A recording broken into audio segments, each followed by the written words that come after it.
Niepce veut donc obtenir des positifs. Pour cela, il va utiliser la décoloration à la lumière. Il utilise des produits comme le sel, l'oxyde de fer ou l'oxyde noir de manganèse. Il obtient des résultats, mais il n'y a toujours pas de fixage de l'image sur le support. Il utilise une autre technique, celle dont il utilise des acides, sur des supports gravés. C'est un nouvel échec, et il décide de faire une pause dans ses travaux. Il reprendra les recherches en 1817, en utilisant encore un autre produit, la résine de Gaillac.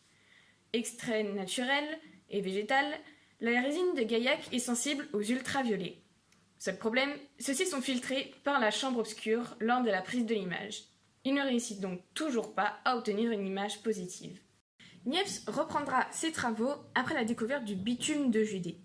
Celui-ci est assez particulier. Non seulement il est sensible à la lumière, mais en plus il est insoluble dans l'eau.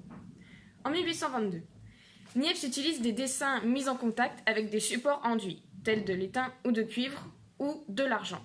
Il utilise ensuite la technique aux eaux fortes pour graver à l'acide ses dessins et imprimer donc sur papier. C'est la naissance de la photogravure. Il faut dans un premier temps dissoudre le bitume de Judée en poudre dans de l'essence de lavande. Ensuite, il faut étaler ce produit sur le support, la plaque d'étain, de cuivre ou d'argent. On obtient un vernis brillant qui devient mat après séchage de la plaque. L'on expose la plaque à la lumière et après exposition, on la plonge dans un bain d'essence de lavande. Le bain va dissoudre les parties peu exposées à la lumière.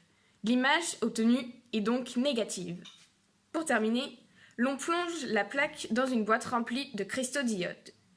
L'argent oxydé de la plaque qui n'a pas été protégé par le vernis se transforme en iodure d'argent au contact des cristaux. L'iodure d'argent, un produit qui noircit à la lumière.